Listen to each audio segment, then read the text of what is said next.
What the Actual Fork podcast is co-hosted by two intuitive eating registered dietitians, yours truly, Sammy Previtt, owner of Fine Food Freedom, and Jenna Warner, owner of Happy Strong Healthy. We can't stand diet culture bullshit and love keeping it real. Our mission is for all humans to believe that they are made for so much more than chasing a smaller body. We are also here to share with you that food can be fun and pleasurable again.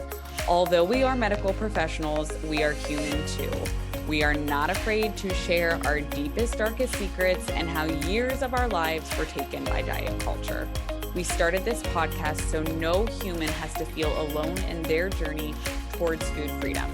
So get comfy and join us for a casual convo where you can expect to laugh, cry, learn, and grow. Hello, What the Actual Fork fam. Welcome back to another episode. My name is Chelsea Schaefer, What the Actual Fork podcast manager, and I'm here to share some really exciting news and also to introduce our last off-season repost. I say it's our last, which leads me into our exciting news that season 3 of What the Actual Fork will be releasing Friday, June 3rd. Literally in 1 week from when this episode is released, we are starting to release our season 3 episodes.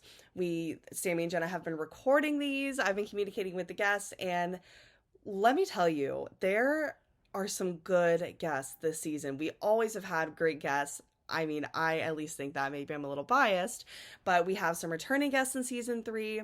We have some brand new guests to talk to and some really exciting topics.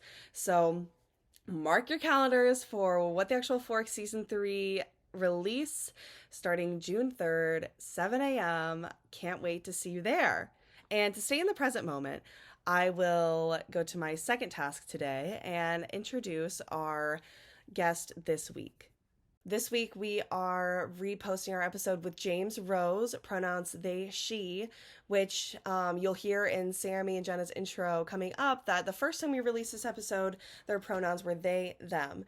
And I actually just want to note that this is really cool that there's a change there because the first time we released the episode, they expressed that they were very much in discovery of what expressing their pronouns meant to them. So it's actually kind of cool that there have been some changes and that we could give an update on that as well. But this episode is so fun, and we talk about pronouns, gender identity, a very special conversation about what eating disorders are like for trans people. I think this is going to be just very informative if you didn't hear it the first time. And if you heard it the first time, but it's been 2 years since then, this is just a great reminder of the things that we can be doing to support, uplift, and respect trans folks in day-to-day life. So I'm really excited to be releasing this episode again. You'll hear more about James in Sammy and Jenna's introduction. That's all I have for you, other than please rate and review the podcast on Apple Podcasts. We are sharing 1 review a week highlighting our What the Actual Fork fam, and we would love if you were next. If we do share your review, please just comment below, claim the review. We would love to just recognize you specifically in that way. So thank you so much. You can also rate the podcast on Spotify, and we appreciate every single word, every single letter of your reviews. So thank you so much and enjoy this episode. We just recorded the best episode, and we are airing this episode during a very special week. I'm going to read a little snippet off of glad.org about what is Transgender Awareness Week. Transgender Awareness Week is a week when transgender people and their allies take action to bring attention to the community by educating the public about who transgender people are, sharing stories and experiences, and advancing advocacy around the issues of prejudice, discrimination, and violence that affect the transgender community. And today, November 20th, marks the actual Transgender Day of Remembrance, which was founded by transgender advocate Gwendolyn Ann Smith as a vigil to honor her memory of Rita Hester, who was a transgender woman who was killed in 1998. And the vigil commemorated all transgender people that were lost to violence that year and began an important memorial that has become the annual Transgender Day of Remembrance. And without telling you too much about the episode, because we cannot wait for you to listen, we should tell you who we interviewed. Today we have James is Smiling on Instagram. On the podcast today, James Rose, pronouns they, them.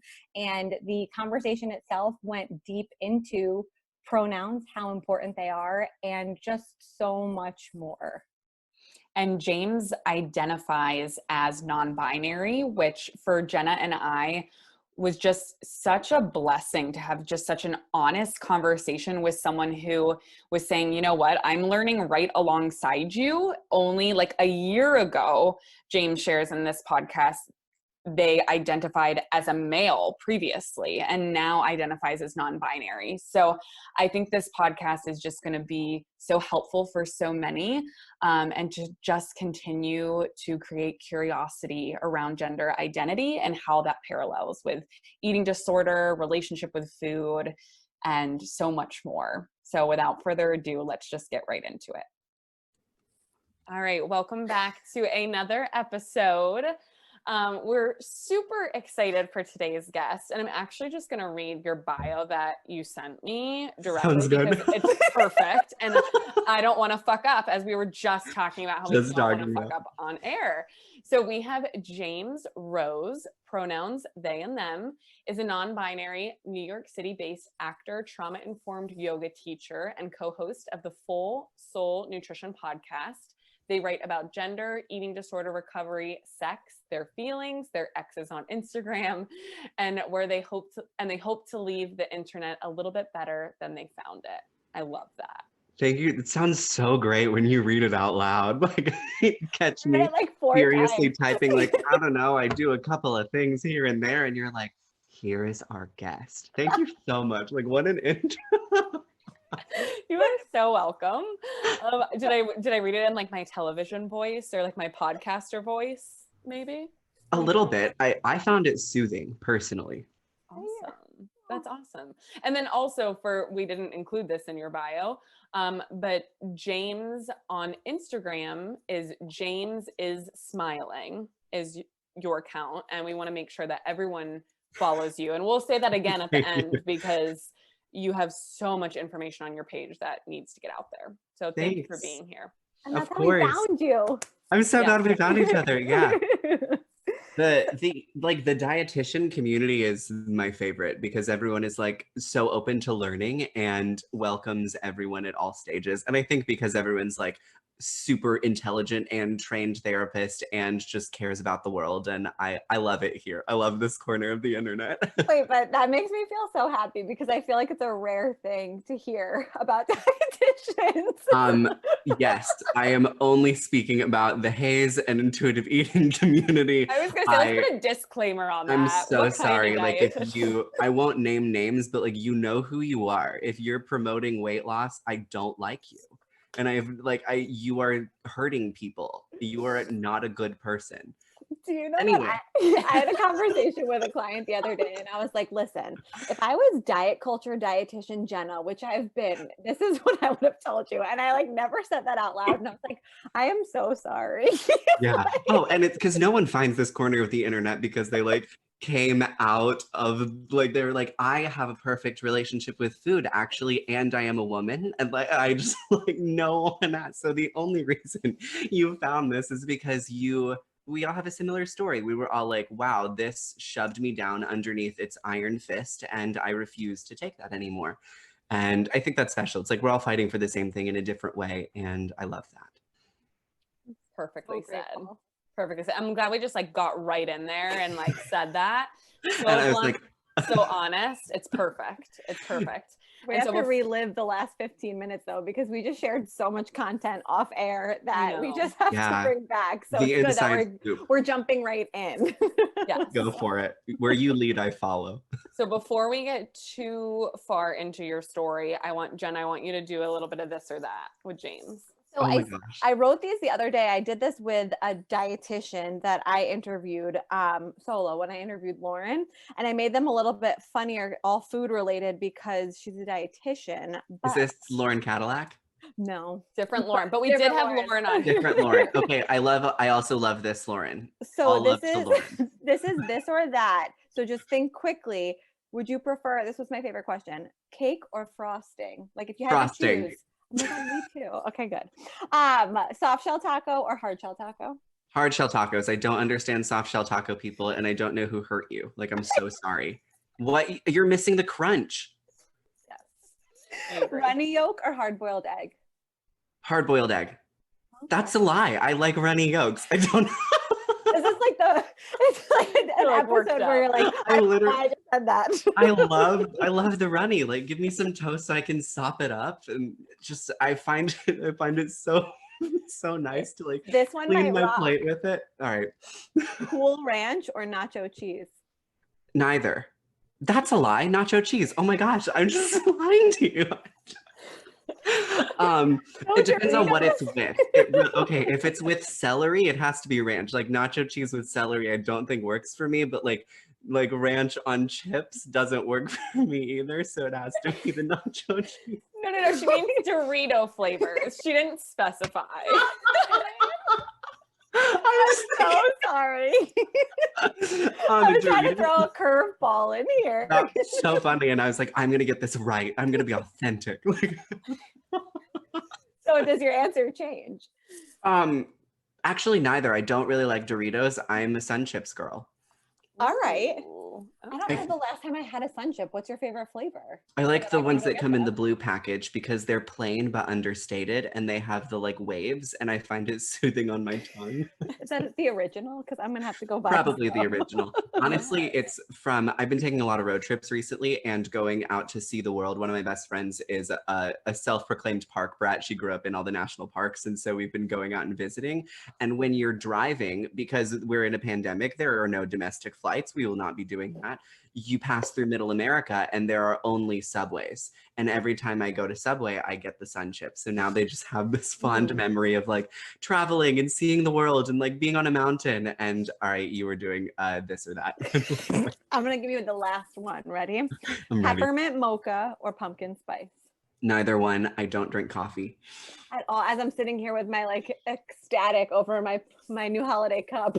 I love the new holiday cup for you. I just never got into coffee. I told myself if I could get through college without coffee, then I might actually only invest in doing the things I wanted to do, because all my friends were using coffee as like a means to wake up and motivate themselves. And I was like, all right, cool. What if I actually only do things I want to do? Will I be motivated? And here I am at not that old, and I still haven't had coffee yet. But obviously, there are many relationships to coffee. I'm sure yours is different than my friends were. In all seriousness, this is like steamed soy milk because I'm not really allowed to drink coffee, but it's delicious. I mean, I wasn't going to say that, but I was wondering. It's essentially a big cup of soy milk, but the cup makes me happy. We love soy milk. I respect that fully. Starbucks soy milk is just so creamy. It's just so good. Sorry. Anyways, back to you. So I think even though we shared this off air, I think it needs to be shared is how we kind of, how we got to know you and where we found you was from Lauren Cadillac's Instagram, Feel Good Dietitian. And you guys had done an Instagram swap where you talked like all things gender identity and eating disorder on her page. And she kind of helped with intuitive eating on your page. And we saw you and we were like, we have to talk to them. Like we have to. So we're so happy you're here. And I want to start this before we get into like really like Jenna had said, like we want to learn from you. I want to hear your story of like what makes you you. How did you get to this point that you're at in your life? That you can take 30 seconds or 30 minutes to answer this question. Like just what makes James James, and how did you get to what you're doing today? Oh, wow. Thanks for the permission to answer it however I feel. Wow, I'm so glad that we connected first off from Lauren. I think she's wonderful and she does make me feel good. She is the feel good dietitian. And so how I got here, I am an actor. I went to college for musical theater. I went to NYU, a little school that like no one's ever heard of, and it was an absolute blast. And I entered the industry pretty early because I wanted to, get some auditions under my belt and whatnot. And that is where the journey begins, where all of a sudden I was like, oh, I must change and manipulate my body to fit the Broadway ideal. For those of you who aren't looking at a picture of me, I hope you're not looking at a picture of me while you're listening to this, but if you are like that, I welcome that too. But I'm very tall, and every man in my family is thin. I was assigned male at birth. I hit that genetic cultural thing where everyone's like, I want to look like that. And it is truly just what my gene pool gave me. And so I was also getting opportunities because of what my body looked like, and noticing that I wasn't always as talented as the people who were cut, which I don't think is fair. And I was noticing a lot of comments that I was getting from casting directors, other people in the industry, choreographers, telling me that I needed to look like a certain thing. I needed to bulk up. I needed to add muscle mass in order to be like a Broadway chorus boy. This is also juxtaposed with an internal war of never feeling like I fit in with the boys to begin with. I mean, this traces all the way back to kindergarten. I remember this vivid memory of our teacher saying, okay, like boys go over here and girls go over here, and genuinely being confused as to where I was supposed to go.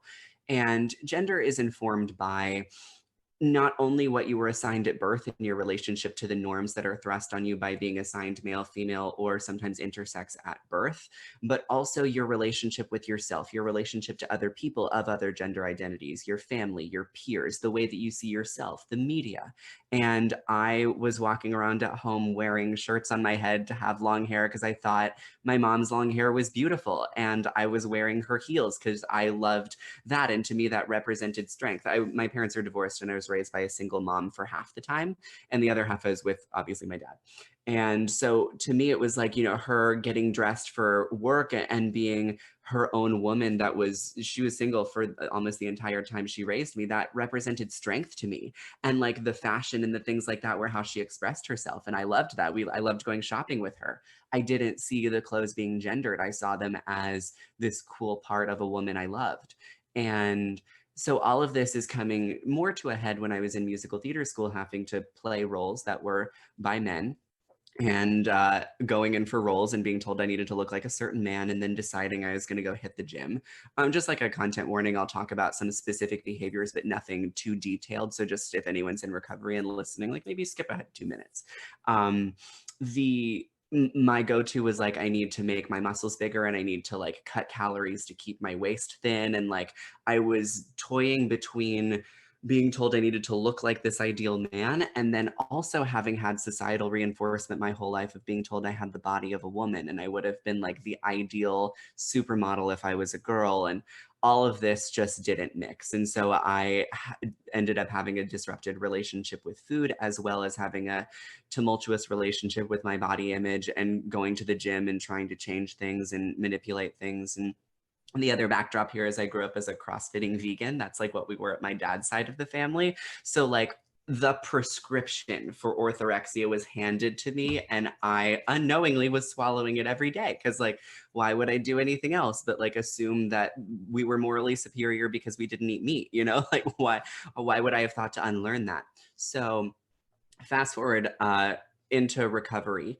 I have recovered from an eating disorder, and my best friend Katie, who I like co-host our podcast with, she's a registered dietitian, and she was like, I think there's something going on here, but she didn't tell me about it. She just like brought me places, and then I like brought me into like little recovery groups and things like that, and I was like, oh shit.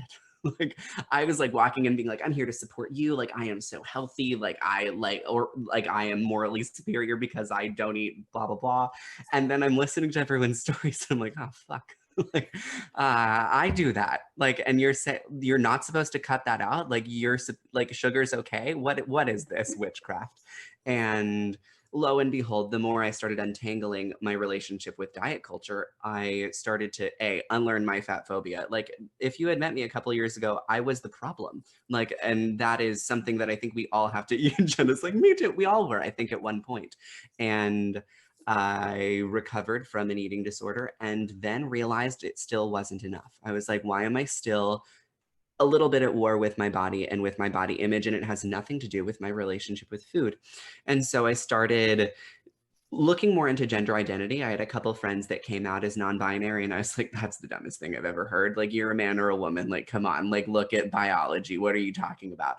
And then I started reading up on it and like not being an asshole and realized that, oh my gosh, there's so much middle ground because gender is something we constructed as a society. I mean, it's really quite a colonial perspective and quite a Western supremacy perspective to look at gender as just man and woman and have it be directly assigned to your sex assigned at birth. We call that bioessentialism. And I realized that I was part of that problem too. I was super transphobic and in college, and I was like, I will not put my pronouns on my name tag. Like, everyone should know I am this. But then also I was vomiting in my mouth about like being called a man. So it was a mess.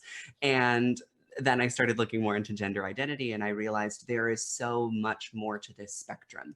And I always thought of it as like one straight line where a man was on one side, woman was on the other, and then there was like in the middle of everyone who was just like confused. And I was like, ah, poor them.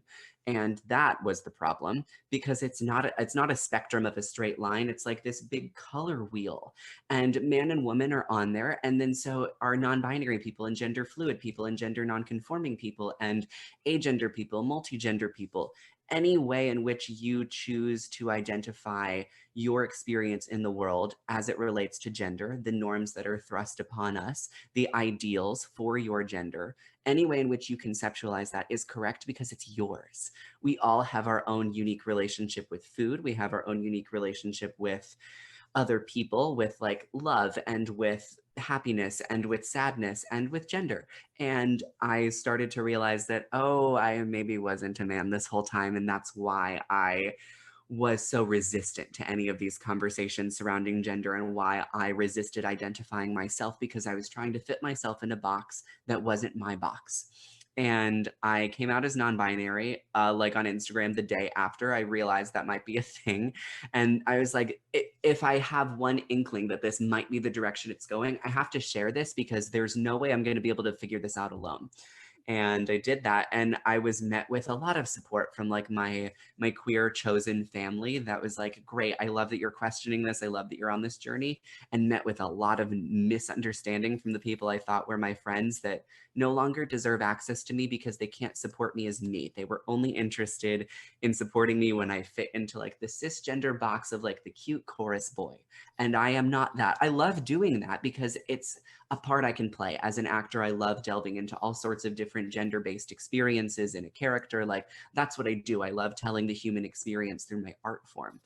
But my gender as a human being is not limited to just what I might play on stage or on screen or on film, you know? So then I changed my pronouns to they, them. And I remember specifically, I've talked about this before on other podcasts, but I love this story because it, like, every time I tell it, I reconnect with why I am who I am.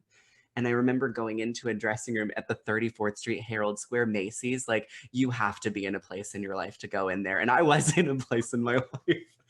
And I tried on, I've always wanted to wear dresses. I think they're so pretty. I love it. I don't even see them as a gendered thing all the time. Like, I just love the fashion aspect of it. I love the glamour. I love the self-expression. I pulled a gold ball gown off of the rack, and I was like, oh, probably this size. And I tried it on, and it's the picture of me on my Instagram, the gold dress. And I took this picture and say again. It's beautiful. Thank you. I saw it. Thank you. Yeah, I think that's the photo that Lauren reposted, which is how you all would have found me. The gold dress has worked wonders for me in not only being able to be on Drunk Dietitians, the coolest, and also like learning I wasn't a man, very cool as well. So you can rank those in the order of importance for your own life. I tried it on, and I remember whispering the words they, them to myself, and I felt like I was holding the hand of my inner child, like the young child that just wanted to dress however they wanted to without being told they had to conform a certain way. And I remember it felt like I was apologizing to that young person for stifling this part of myself for pretty much my whole life. And I was so scared to leave the dressing room because I thought it would shatter the illusion. It was like I had finally, you know, it's like you're bare hand fishing in a stream and you finally catch a fish. I've never done that. I don't know why that was the metaphor I went to, but like go on this journey with me. You've caught the fish and you're like, but if I pull the fish out of the water, then like something will happen. Well, don't pull the fish out of the water, let the fish be. But in the dressing room, I was like, if I leave, I'm going to shatter this illusion. I'm going to somehow go back to being like a man and I'm going to have to fit into this. And I decided I couldn't do that. I decided that would be a lie. And now here we are, like only a year later. I am new to this gender stuff. You know, everyone who might be listening that's like, I want to learn more, I'm with you. I'm learning every day. No one has all the answers about gender, and anyone who says they do, they're fucking lying to you. They may have a ton of answers on their own gender because we're all the experts on our own experience, which is the coolest part. And because you're an expert on your own experience, maybe you can find labels, identifiers, words, experiences, community that matches yours, uplift yours, challenges your identity, things like that. So now I'm to the point where I am finding space for masculinity and maleness and being connected to being a man and being connected to definitely not being a man and being connected to being a woman. And that sounds as strange out loud as it feels. And so now I'm grappling with, like, in real time, am I someone who's gender fluid? Why are there days where I wake up and I'm like, I just feel like a man. I don't know how else to describe it other than that's how I feel when I wake up. It's how I understand myself. There are other days where I'm like, nope, I'm a woman. And then the majority of the time I'm like, I'm none of the above. And I'm living in that complete unknown. And I love that it still doesn't make sense to me because I think it'll be a lifetime discovery. And I know so many other transgender, gender nonconforming, and non-binary people that express similar sentiments. It's like we wake up every day and we're like, well, what the fuck is this? Like, you know? And the way that I feel most respected and the respect I'm learning to demand, because it's just basic human decency, is for my pronouns to be honored, regardless of what facet of my gender identity I connect with. They, them are the only respectful way to refer to me if you're not like using my name. And I love those pronouns because they represent an expansiveness to my gender, and to me they represent a freedom. Not every trans or non-binary person has this kind of connection with their pronouns. I just chose it because I felt like it encapsulates my experience with gender. So that's, we were talking about, Jenna, you had a great statistic that you want to share. It made me so happy to hear you just say that. But I saw this yesterday posted on Instagram, and I'm just going to read it. This was posted by the Queer Counselor. It's the_queer_counselor for anybody that would like to follow. But it says, according to a 2020 survey done by the Trevor Project, trans and non-binary youth who reported their pronouns were respected by all or most people in their lives attempted suicide at half the rate of those who did not have their pronouns respected. It goes on to say a 50% reduction in suicide attempts when correct pronouns were used. It gives me the chills. It says, providers, please use the correct pronouns for people you serve and use them always in your notes, correspondence with other providers, and conversations everywhere. And it's so powerful. And like, especially to hear you mimic that response and how important it is. I mean, it's so powerful, and I'm just so grateful for you sharing all of this information with us. There's so many people that I'm sure this could be the first time they're hearing this type of conversation. Thank you. I remember the first time I heard it and I was like, what? And perhaps the most important point, and I'm so grateful that you gave me this space to share all of this, because I, like I said, learn things in real time. And one of the things most recently that I feel myself connected with is this idea that you don't have to understand me. I've spent a lot of my last year as a non-binary person trying to get other people to understand what it's like. And that is impossible. Like, you know, we as white people can't understand what it's like to be a Black person. If you're a non-disabled person, you can't understand what it's like to be a disabled person. If you're a neurotypical person, you can't understand what it's like to be a neurodivergent person. We can only hold space for these experiences. And the same is true for a cisgender person, meaning cisgender is the term for someone who identifies with the gender they were assigned at birth, whereas a transgender person is anybody who does not identify with the gender they were assigned assigned at birth. Some people transition to a different binary gender. So like some people were assigned male at birth, they are women, they are trans women, they're amazing, etc. It goes on. Other people like me are assigned a thing at birth. I was assigned male at birth, but I'm not a man. I don't fit that in terms of gender. And so I am technically trans by definition because I don't identify with the gender I was assigned at birth, but I didn't transition to being another binary gender. I socially transitioned using different pronouns and changing bits and pieces of my appearance to express myself the way that I wanted to. And now I am working on making sure I don't try to get everyone to understand it. Like, and even if everyone was like, oh, I understand James's gender, well, that doesn't help because someone else has a different experience. You know, it's like you could interview 100 non-binary people and get similarities and common themes, but you will always get a different relationship to gender because it's a unique human experience. So for everyone who's like, all right, well, I want to respect this, but I don't understand it, the way you can respect it is certainly by holding space for trans and non-binary people, uplifting our work, our voices, the things we have to say, but also using the right pronouns. It's such a simple way to show respect, and that it's not the first time I've heard that statistic, but I also agree it's harrowing because it's like, you're telling me by using one word, I can be positively impacting people's mental health and it costs me nothing? Like, how are we not all signed up for this? Regardless of what your relationship to identity politics are and what your feelings are about them, because it's complicated like everything else. As much as I'm entrenched in identity politics, I don't think that it is the answer to everything. I think it is a solution to harm reduction, to invest in them, but I don't think it's like the end all be all. There is so much more to the world besides that. And the easiest way to do it is just respect people's pronouns. Like, if you're a cisgender person, put your pronouns in your bio, not because we like think you might be something else. That's not the point. The point is, oh, if I do this, I'm recognizing that A, I have privilege as a cisgender person, and I'm showing you that this is how you respectfully refer to me. It makes it normal for the rest of us to share our pronouns. If I walk into a room, most people are going to assume I'm a man, but I'm not. I always get misgendered nearly every time I walk into a room. It is only with other trans and non-binary people, or people who have specifically sought me out for my gender identity, that they take the extra steps to learn what are the ways to respect me.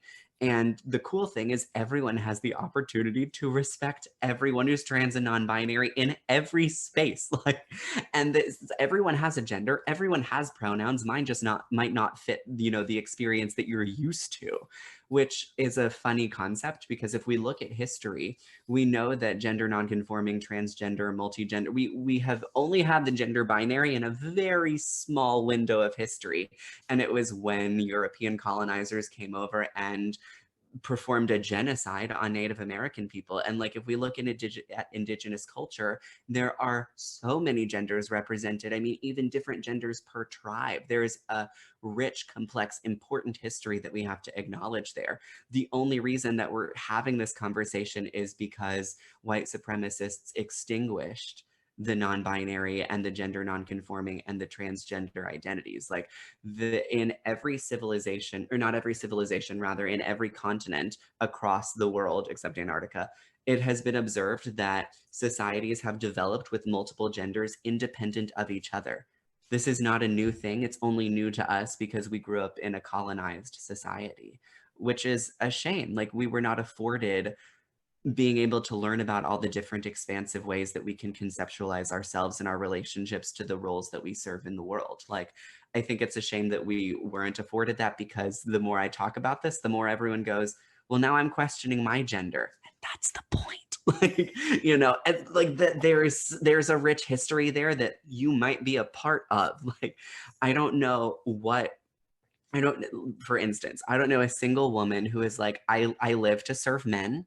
I love being a domestic housewife only. I am only here to serve the pleasure of men. And if that is you and like you have a healthy relationship with that, I would love to hear your perspective. Like, I don't know a single person like that. And that doesn't mean it can't exist, but like, that's not the majority of people, right? But like, society is like, that is the role of women. Like, please be prim and proper and demure and like shave your body hair. And everyone's like, excuse me? That in and of itself is gender non-conforming. Like, you both have jobs. Men, like, the patriarchy doesn't want that. Like, what do you mean? Self-sustaining? No. Like, that is gender non-conforming in and of itself. Like, all of our relationships to gender are complex. And I have gone down many rabbit holes here, but I think it's all important because it's all part of opening our minds to realizing we are all oppressed by the same thing. Even if you're a cisgender person, as long as, like, if you're not a man, you're oppressed by this structure, and we're all in this together. And I love that song so much, Summit. It's on every one of my playlists. I love it. It's amazing. I think the word, there's just so many great ways you're taking this, and I love so much. And I think feel like I shot 6 different cannons off, and I hope someone caught a couple of them. Like, I want to go so many different ways with it, but the words that are still ringing in my head that you said earlier, 2 words, human decency. And I just feel like that is really, when we look at this conversation, it can be that simple. And I think I saw when you took over Lauren's account, someone was like, what's one thing that everyone should know? And you had said that you can do such a small part in this, but it can have a huge impact by just using the pronouns. So going back to that conversation of like, everyone can help with gender identity. You don't have to be an activist. You don't need to like dedicate your life's work to it, but you can just use the pronouns. And that's just such a great little way to start. Absolutely. It's an easy thing to like slide into your life. It is not where allyship ends in supporting trans and non-binary people. It's obviously just the beginning. Yes, thank you for making that clear. That is the tip of the iceberg. And the fact that, we even have to demand that is such a atrocity, I think, and if you want to think about it, like, even if you don't understand why someone uses a pronouns, it's not your business. It's not your gender. Like, you have your own pronouns to worry about, and people are like, oh, it's difficult, and I'm like, really? Name one Kardashian.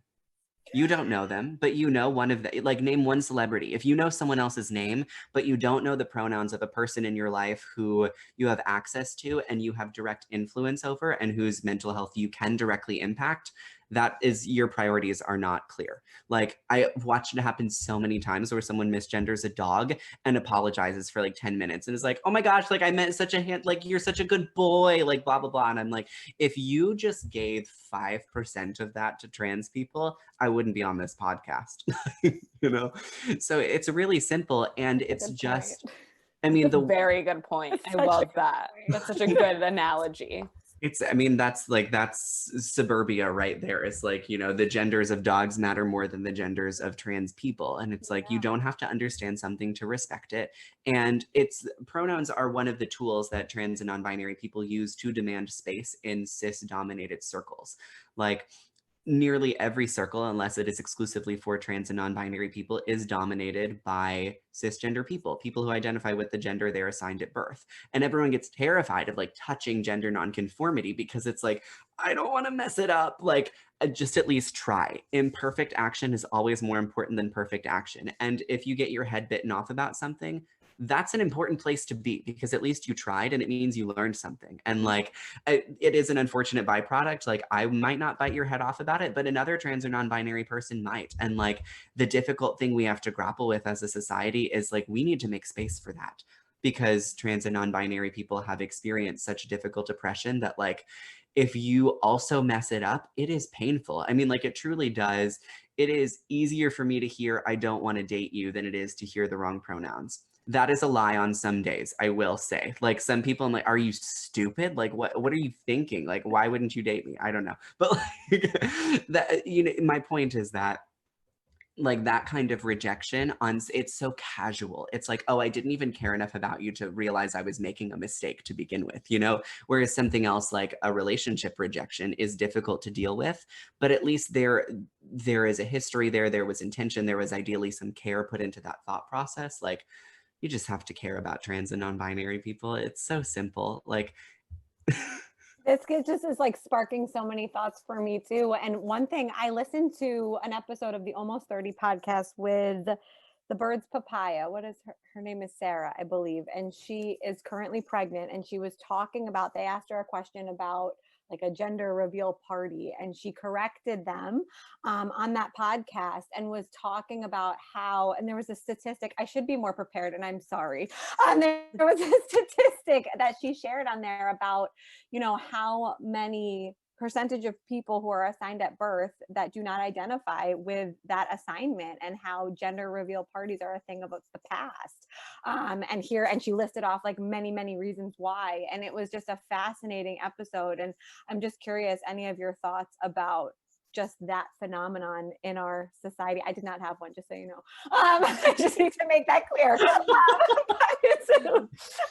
Just curious any perspective you have on that, because I think especially now in quarantine, I mean, you open up your Instagram feed and it's pink or blue everywhere, right? And I can imagine that can be very triggering. Yeah, everyone has a different relationship with what does and doesn't trigger them for sure. And I also want to push back on something. You said that you should have been more prepared. No, you're amazing. I love you. Like the idea that we need to be prepared to have conversations, like, sure, like if you're going into a business meeting where you have to present on like the financial equity of your firm, like, yeah, maybe know some numbers, but like when we're talking about a human experience, you just bring your heart. Like that is all it requires. It's here. It's here. Truly. I think gender reveals are horrific because all you're revealing is the genitalia. Like if you want to announce to the world, like my child that is not yet born has a penis, like cool. That's great. You actually don't even know yet. Like so, Right. because there's so many surprises. Like So how many many times like have we seen like, that wasn't a penis, that was a finger. Like human error, right? Like human error, right. So there are a couple of books, and I can't think of their authors, but Parenting Beyond the Pink and Blue comes to mind. And oh my gosh, it's by Christia someone. I'm going to look it up right now. Parenting Beyond the Pink. Writing it down. Yeah. By Christia Spears. I'm messing it up. Anyway, there are multiple books about raising children with gender neutral pronouns, allowing them to create their own experience of gender, because we know, like, if you look at Christina Olson's research, she's been doing a lot of research on gender identity formation in children. And we know that as early as 18 months, between 18 months and 3 years, children have a strong sense of their own gender identity. They understand what gender looks like on other people, which is different than like object permanence, right? Like it's not, oh, all women permanently look this way, all men permanently look this way, all gender nonconforming and non-binary people look this way. It's not that. It's that they can understand the differences in the roles. And then like we've got research dating back to the 60s that like, even though the researchers themselves were pretty sexist, they did come up with some solid. So I'm not going to name them because we don't credit sexist men with research. We are beyond that point in our lives. They did come up with the findings that instead of people having a permanence to their own understanding of gender, they actually just have a permanence in understanding the gender role and like what they are required to do in society based off how they were raised. And so the idea of gender neutral parenting and like removing things like gender reveals and removing the idea of putting a gender role on your child is that we allow children to grow up to who they are without these outside influences. Because like here I am at 25 unpacking all the bullshit that I was handed, and my parents did as good a job as they possibly could have. You know, when I came out to my mom, I never came out as gay because I don't think anyone expected me to be straight, and which was kind of nice, but definitely a non-traditional experience when we're thinking about people my age are still having such horrific challenges with homophobia in their families. And I was super fortunate not to have that. So then I came out as non-binary, and my mom was like, oh, well, that makes sense. You know, like you were always both. Like you wanted to go play in the dirt and you wanted to play with Barbies, and like both were you, you know, and gender is so much more than that. But like when we think about the gender norms we thrust on children, like my favorite color was pink, but I wanted a fire truck. Like, you know, so there's so much underneath that. And when we do things like gender reveals, all it does is center your own experience of gender and your own expectations on your child. And hot take, you are not ready to be a parent if you are going to thrust societal oppression on a child. you are doing a disservice by bringing somebody else into the world who's going to have to unpack your bullshit. Obviously, no one's perfect when they start being a parent. Like, for sure, Jenna's like, fuck. No, you're going to be such a wonderful mother. And the page right here that after I put all of like the tips you just gave of like the notes from my birthing class. Okay. Yeah. Oh my gosh. And like we're all sorting through this. Like there is no one answer. But the point is, like, if you're not being critical of something like a gender reveal, knowing that there are gender nonconforming, trans, and non-binary people out there, then like that requires some deeper learning in order for you to be an effective parent that shows up and allows a child to thrive. So yeah, I think if gender reveals ended tomorrow, that would be great. Especially looking at like what that did to the California wildfires and like I know. like it's first off, who thought it was a good idea to blow a bunch of blue and pink dust in the air? Like the climate is already devolving at a horrific rate to the point where like my generation sadly is like all the conversations with my friends about like, do we want kids? You know, like I want to be a parent one day. Like I think that would be such a wonderful opportunity to like raise somebody and like, you know, I ideally offer them the opportunity to create a better world than what I grew up in. I think that's beautiful. Like there is this maternal instinct within me that's like, I want kids. And I can't ethically justify it when it's like, look at the world that I would be bringing a child into. Like the idea that 30% of the world could be inhabitable within my lifetime and I'd be bringing a child into that world, like that isn't as great an idea to me. So I'm like, I'll adopt. Like there are so many children out there that like, you know, will need homes and like, I'm not going to love them any less because they're not my biological children. I think you're absolutely doing the right thing by like, having a child. Like I don't mean to give you any sort of complex about this, but like me, somebody who's, you know, younger than you are, right, is like, oh, what do we do? And it's like, okay, well, there's a lot of we don't know what the answers are. And I think we have to reckon with a lot of those things if we're to be ethical, you know, perpetuators of the human race, I suppose. I love the turn that this just took. That we I don't know how we got here, but reveals. gender reveals simply need to stop. And the irony is the woman who started the first gender reveal, her child came out as gender nonconforming. So I don't know if you all heard That's about the best stat ever. Oh yeah, she's come out and been like, I made a mistake. Like this was a horrible thing. And it was like, yes. Like have a party, celebrate your child. Like, oh my gosh, like amazing. Just like, why does it need to be a gendered experience? Right. That's such a great point that I think that just shows like when you said that, Jen, I was like, I've never really like that privilege, right? I never really thought about gender reveals. The fact that that was never something that I even thought of, like check your privileges, right? Like, wow, now I never want to have a gender reveal. Like that's so great. Yeah. But and just digging deeper into that, being like, wow, okay, why do we do that? Just creating that curiosity behind these, like you said, societal norms that are placed there. It's so much about curiosity and just challenging what we have been taught. You know, why is it that girls wear pink bows and boys wear helmets?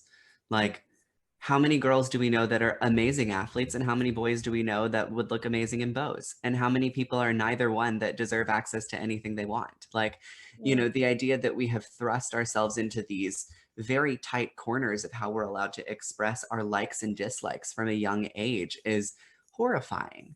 You know, like why would we ever want to stifle someone's creativity, someone's self-expression, and someone's freedom to explore who they are just because we want them to be dressed in a certain color? I don't know. It seems messed up to me. Absolutely. And so I know we want to respect your time and we don't want to take too much of it, but I did want to ask, you know, with your own gender identity journey that you've been on and your eating disorder, if you don't mind just kind of touching on how those two blended together or how there was a connection there. For me, they blended together because they were symptoms of the same root cause. And I think it really does boil down to my gender more than it does my relationship to food, because the only times my relationship to food was ever challenged and the only times I went down that disordered path were because I couldn't accept my body for what it was. And we talk about like body dysmorphia, we talk about gender dysphoria, which are two different things. Gender dysphoria is having like incredibly anxious feelings about the way that your body looks based off the gender that you were assigned at birth. Like, for instance, somebody who was assigned female at birth that has breasts that isn't a woman might have incredible gender dysphoria around having breasts because people see them and, you know, like through the outline of their clothes, and they're like, oh, you're a woman, and then they get misgendered. And so something like that can cause harm to someone. It's like even a simple body part or the size of your body, you know, facial hair, the length of your hair, all sorts of different things can cause gender dysphoria, whereas body dysmorphia, right, we know is like having very difficult feelings and like having a disconnect between like what you see in the mirror and what might be reality, and having all sorts of negative feelings about your body in general. Would you agree with like that definition as clinicians, or would you add anything to that? Absolutely. I think that disconnection of, like you said, what you see in the mirror versus what is reality. So people who are trans and non-binary often experience both, which is when it gets really difficult. It's like, oh, are you restricting your food because you're trying to fit the gender norm of being a woman so you don't get misgendered all the time? Or are you actually experiencing something different? Like, they're so interconnected, and we don't have a lot of research on this, and we don't have a lot of access to gender affirming care to know and parse out what those differences are.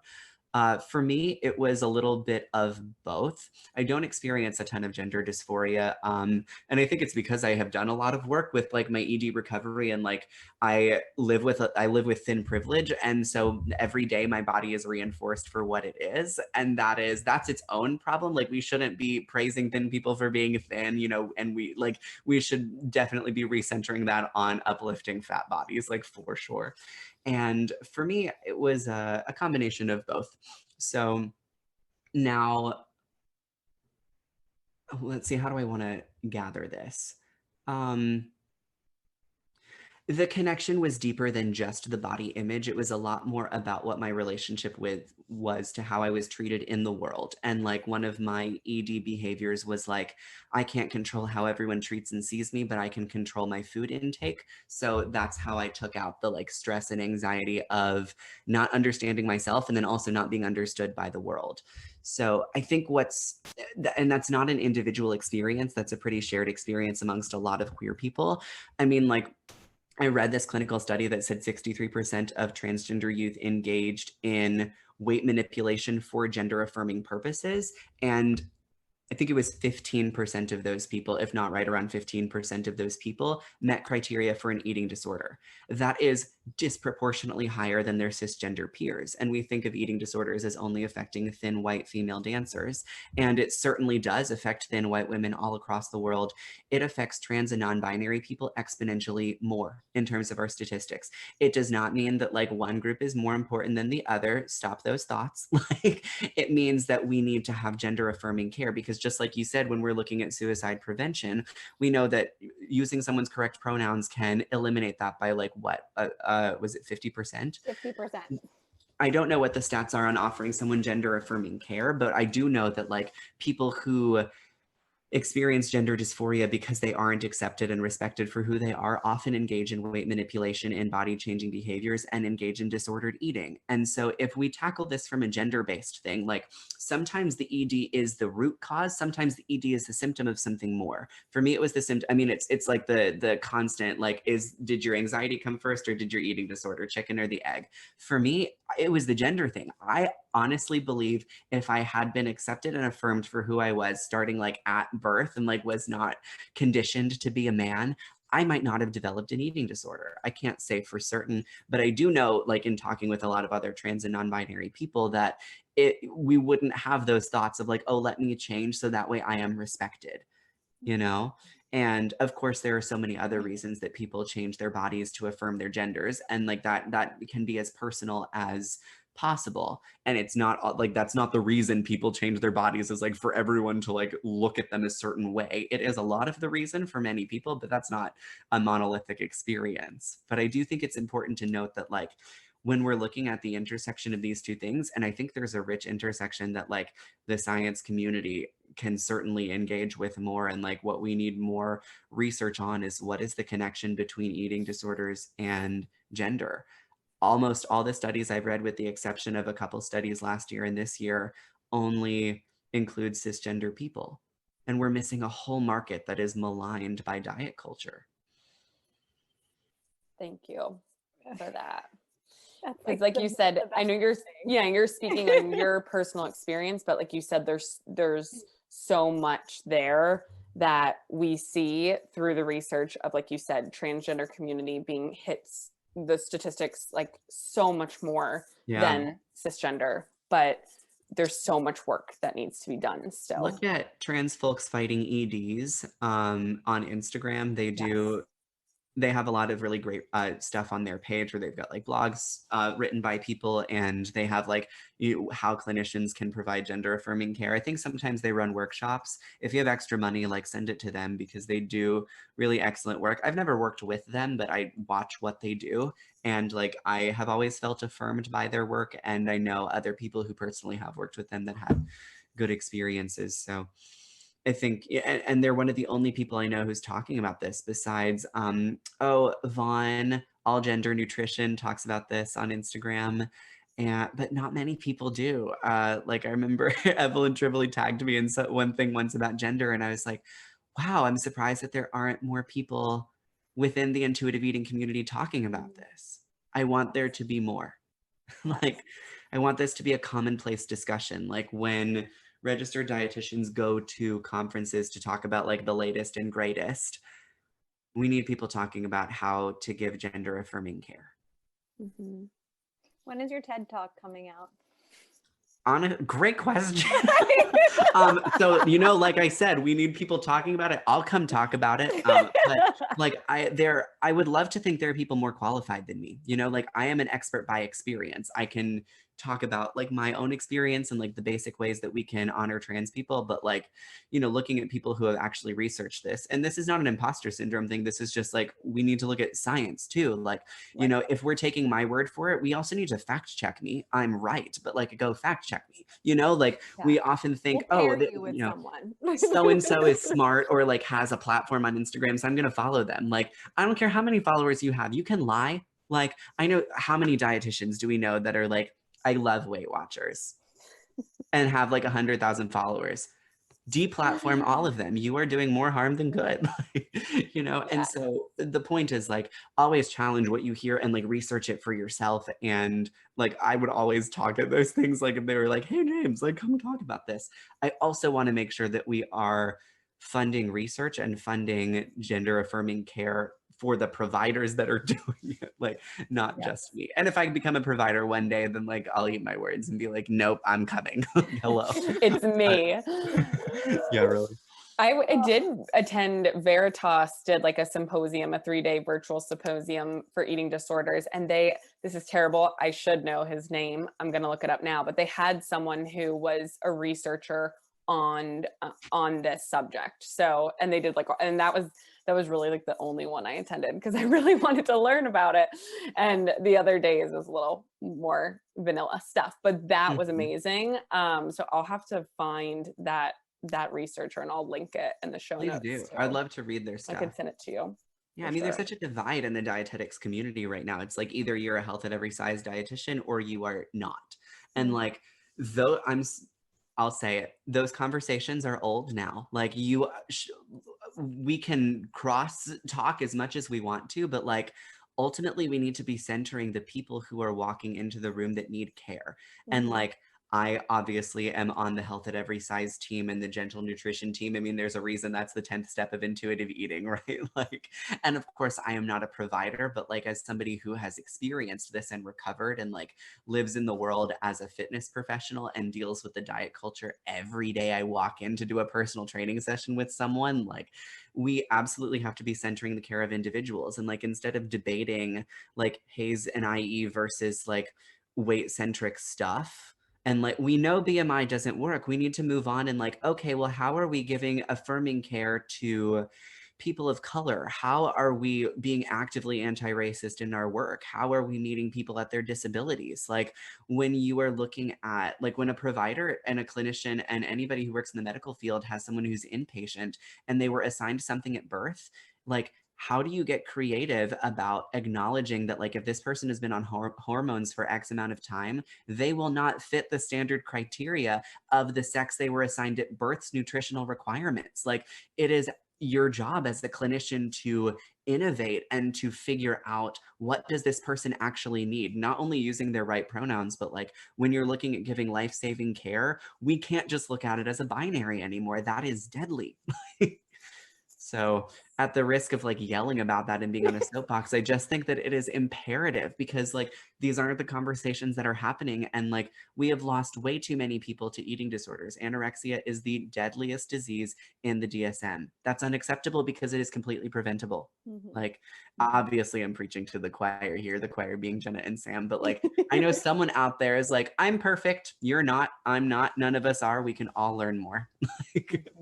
I think it's so important to just hone in on the fact, like we say this often, but you don't have to go to a doctor's office and get weighed, and you don't have to go to a doctor's office that doesn't have, that doesn't respect your weight as one piece, but you can also go to a doctor that respects your gender and refuse to be weighed. Like yes, like you can find a provider that respects you in all facets. And I think that's something that people need to hear many, many times, because so often the trauma happens in the doctor's office. Absolutely. We pick that apart often in sessions. At least I do with clients very, very often. And I know that it's something that people just feel like, it's also recognizing privilege if you have access to a choice for your provider. But there are other resources available.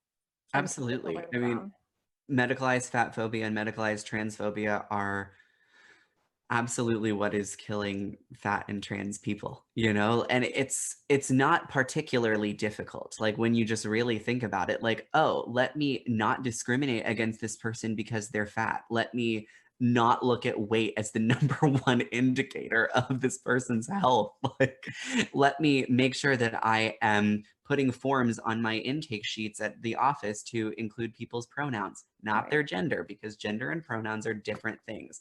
Any gender can use any pronouns they want to. And just because you have a gender identity, you can't assume someone's pronouns based off of the patterns we might see. A lot of women use she, her. That is not a monolithic experience. So it's like, instead of asking, what someone's gender is, put a section for the pronouns. Make sure that we're offering that kind of affirming care.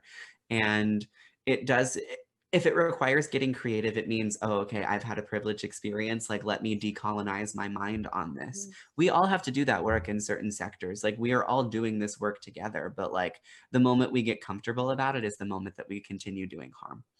Like, we always have to be constantly uncomfortable and like, I don't know enough. Like, I don't want that to keep anyone up at night. I want that to be the thing that gets you up in the morning and goes, okay, I am going to be a better provider than I was yesterday at this, and you will mess up, and that is okay. I don't speak for the whole community, but like, my God, it feels so much better when someone says, oh, like I was doing, their labs, or, like whatever. It's like, thank you for catching it at least. Like, I would much rather you never messed up, but like, if you do mess up, just take ownership, correct yourself, move on, like it's not as big a thing as you might seem, but as it might seem. Like, there are so many options to offer care. You have shared so much today. We cannot thank you enough. And you continue to share so much education on your Instagram. I was stalking you last night with my brother. We were looking at all of your stuff. Oh, this week has been a wild week. Like we've been doing all sorts. Oh my God. Cause I don't know when this is going to air, but the election was soon. So I was like, here are the wildest hookup stories I've ever had. Let's not think about the elections. So, hope you watched that with your brother. Oh, great. I feel like I missed that, and now I'm bummed. But no, now I need to go back. Do we have a story? In a highlight. Okay, good. Chaotic hookup stories. I'm starting a whole new thing because I'm realizing that like being invited to a Halloween ritual when I thought I was just going to go have a good time is not the norm. So just all sorts. Men in New York just wild. That's a whole other podcast, but yeah, we could do a whole nother podcast on chaotic hookups. That would be, I feel like it would be very well received. 100%. Yeah. Absolutely. Oh my gosh, the amount of guys I go over and then I see the stack of protein powders and I'm like, I'm no longer attracted to you. Yeah, you're done. You taste like vanilla whey. Like, I can't do this. All right. Well, and on that note, thank you so much for an having me. amazing place to end. But we'll give you one. We Um, always like to end with like, and this is hard because we've covered so much, but if you could yeah. leave our listeners with like one thing you want them to walk away from this podcast remembering, if they only remember one thing, what would it be?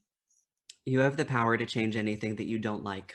It doesn't mean that you will completely flip the table, but it means that you have incredible power in your own individual position to create change. If you are affirming for one person, if you hold space for one person, if you simply do something that changes one person's life in the smallest way, you are making a difference. And so no one is asking you to go combat all of transphobia. No one's asking you to go fix diet culture all at once, but you have such incredible power.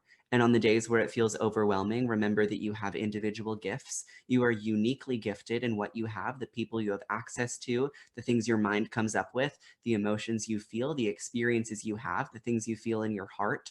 Those are your gifts and those are your tools. And you always have incredible power to use them for good.